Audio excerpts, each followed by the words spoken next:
Hi friends, welcome to cook with Kayu kitchen. இன்றைக்கி நம்ம பார்க்க போகிற ரெசிபி ரோஸ் மில்க் எளிமையான முறையில் எப்படி செய்யலான்னு தாங்க பார்க்க போகிறோம். இருக்கிற வெயிலில் குளுகுளுன்னு ரோஸ் மில்க் குடிக்க யாருக்கு தான் பிடிக்காது. உடலுக்கு குளிர்ச்சியை தரக்கூடிய இந்த ரோஸ் மில்கை பெரும்பாலும் நம்ம கடைகளில் தாங்க வாங்கி குடிக்கிறோம். இந்த ரோஸ் மில்க் செய்யறதுக்கு நமக்கு மூணு பொருள் இருந்தால் மட்டும் போதுங்க. நம்ம வீட்டிலேயே சுலபமாக ரோஸ் மில்க் செய்யலாங்க. ரோஸ் மில்க் செய்கிறது ரொம்ப ஈஸி தாங்க. ரோஸ் மில்க் செய்யறதுக்கு தேவையான பொருள் என்னென்னு பார்க்கலாங்க. அதுக்கு முன்னாடி நம்ம சேனலை யாரெல்லாம் இன்னும் சப்ஸ்கிரைப் பண்ணலையோ ப்ளீஸ் மறக்காமல் சப்ஸ்கிரைப் பண்ணிக்கோங்க. பெல் ஐக்கானை கிளிக் பண்ணிவிட்டு கீழே ஆள் கொடுங்க. அப்போ தான் நான் போடுற வீடியோ உங்களுக்கு உடனுக்குடனே வருங்க. ரோஸ் மில்க் செய்யறதுக்காக 1 லிட்டர் அளவுக்கு நான் பால் எடுத்திருக்கேங்க. 3/4 கப் அளவுக்கு சர்க்கரை எடுத்திருக்கேங்க. உங்களோட விருப்பத்துக்கேற்ப நீங்கள் சர்க்கரை எடுத்துக்கோங்க. ரோஸ் எசன்ஸ் எடுத்திருக்கேங்க. இது கடைகளில் எல்லா டிபார்ட்மெண்ட் ஸ்டோர்லேயும் கிடைக்குங்க. இந்த ரோஸ் எசன்ஸோட விலையும் ரொம்ப கம்மி தாங்க, 28 ருபீஸ் தாங்க. நான் 20 ml அளவுக்கு ரோஸ் எசன்ஸ் எடுத்திருக்கேங்க. நமக்கு எந்த அளவுக்கு ரோஸ் மில்கோட கலர் வேணுமோ அந்த அளவுக்கு இந்த ரோஸ் எசன்ஸ் ஊற்றினா போதுங்க. இந்த 3 பொருள் மட்டும் இருந்தால் போதுங்க. நம்ம சுலபமாக ரோஸ் மில்க் வீட்டில் தயாரிச்சிடலாம். இது ரெண்டும் ஆப்ஷனல் தான், பட் போட்டிங்கன்னா சூப்பராக இருக்கும். சப்ஜா விதை 1 டேபிள் ஸ்பூன் அளவுக்கு எடுத்திருக்கேங்க. நோன்பு இருக்கிறவங்க இந்த சப்ஜா விதை சேர்த்துக்கிட்டிங்கன்னா உடம்புக்கு ரொம்ப குளிர்ச்சியை தருங்க. மாதுளம்பழம் 1 கைப்பிடி அளவுக்கு எடுத்திருக்கேங்க.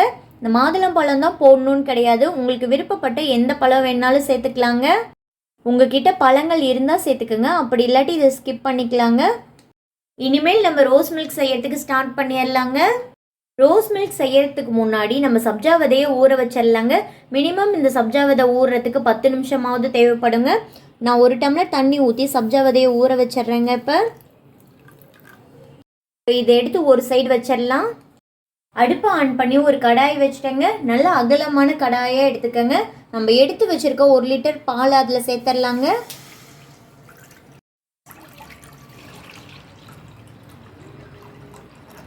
அடுப்போட அனலை நல்லா ஹை ஃப்ளேமில் வச்சுட்டேங்க. இப்போ இந்த பால் நல்லா கொதிஞ்சு வரட்டும். நல்லா திக்கான பாலாக எடுத்துக்கிட்டிங்கன்னா டேஸ்ட்டும் சூப்பராக இருக்குங்க. இப்போ இந்த பால் நல்லா பொங்கி வரத்துக்கு ஆரம்பிக்குதுங்க. இப்போ அடுப்போட அனலை நல்லா ஃபுல்லாக ஸ்லோ பண்ணிவிட்டு ஒரு 2 நிமிஷம் நல்லா கொதிட்டுங்க. பாலோட பச்சை மணம் போகட்டும். நம்ம திக்கான பாலாக ஊற்றிருக்கனால அடிப்பிடிக்க ஆரம்பிக்குங்க. அதனால் ஒரு தடவை இப்படி கரண்டி வச்சு கிளறி கொடுத்துக்கோங்க.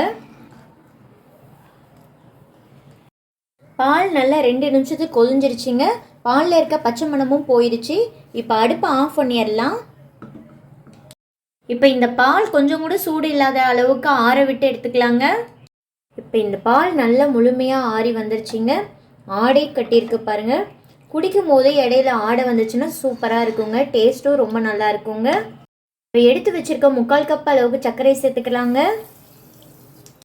நம்ம போட்டிருக்க சர்க்கரை நல்லா கரையிற அளவுக்கு நல்லா கரைச்சி விட்டுறலாங்க. சர்க்கரையை நல்லா கரைச்சி விட்டாச்சுங்க. அடுத்ததான் நம்ம 1 டேபிள் ஸ்பூன் அளவுக்கு நான் ரோஸ் எசன்ஸ் எடுத்து வச்சுருக்கேங்க. அதையும் இப்போ சேர்த்துக்கிறேன். நான் நல்ல பிங்க் கலர் வர வரைக்கும் இந்த ரோஸ் எசன்ஸ் கொஞ்சம் எச்சாவே சேர்த்துக்கலாங்க. நல்லா கலந்து விட்டாச்சுங்க. பாருங்கள், நல்ல டார்க் பிங்க் கலரில் கிடச்சிருக்கு. அடுத்ததான் நம்ம ஊற வச்சிருக்க சப்ஜா விதையும் பாருங்கள் நல்லா ஊறி வந்துருச்சு. இதையும் இந்த ரோஸ் மில்க் கூட சேர்த்துக்கலாங்க. அடுத்ததான் நம்ம எடுத்து வச்சிருக்க மாதுளம் பழத்தை சேர்த்துக்கலாங்க.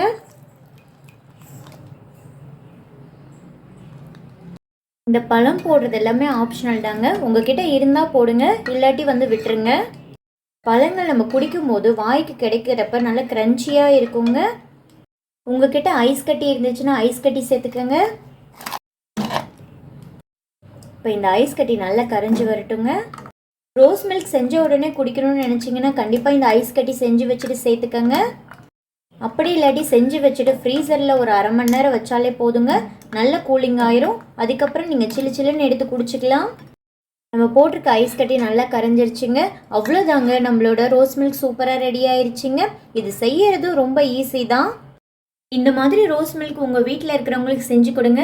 கண்டிப்பாக சின்னவங்கள்லேருந்து பெரியவங்க வரைக்கும் ரொம்ப ருசிச்சு குடிப்பாங்க. நீங்கள் கண்டிப்பாக செஞ்சு குடிச்சு பாருங்கள். எல்லாத்துக்குமே ரொம்பவும் பிடிக்குங்க. இதில் நான் கொஞ்சமாக பாதாம் கட் பண்ணி சேர்த்துருக்கேங்க. நீங்கள் விருப்பப்பட்டால் கண்டிப்பாக பாதாம் கூட சேர்த்துக்கலாங்க. அதுவும் ரொம்ப டேஸ்டியாக சுவையாக இருக்குங்க குடிக்கும் போது. அவ்வளோதாங்க, ரோஸ் மில்க் சூப்பராக ரெடி பண்ணியாச்சுங்க. ரொம்பவே ஈஸியானது. கண்டிப்பாக உங்கள் வீட்டில் நீங்களும் ட்ரை பண்ணி பாருங்கள். நான் செஞ்சு காட்டின இந்த ரோஸ் மில்க் ரெசிபி உங்களுக்கு பிடிச்சிருந்துச்சுன்னா மறக்காமல் ஒரு லைக் கொடுத்துருங்க ப்ளீஸ். நம்ம சேனலை யாரெல்லாம் என்ன சப்ஸ்கிரைப் பண்ணலையோ ப்ளீஸ் மறக்காமல் சப்ஸ்கிரைப் பண்ணிக்கோங்க. பெல் ஐக்கானை கிளிக் பண்ணிவிட்டு கீழே ஆள் கொடுங்க. அப்போ தான் நான் போடுற வீடியோ உங்களுக்கு உடனுக்குடனே வருங்க. நாளைக்கு ஒரு புது ரெசிபியோட பார்க்கலாம். தேங்க்ஸ் ஃபார் வாட்சிங். Bye friends.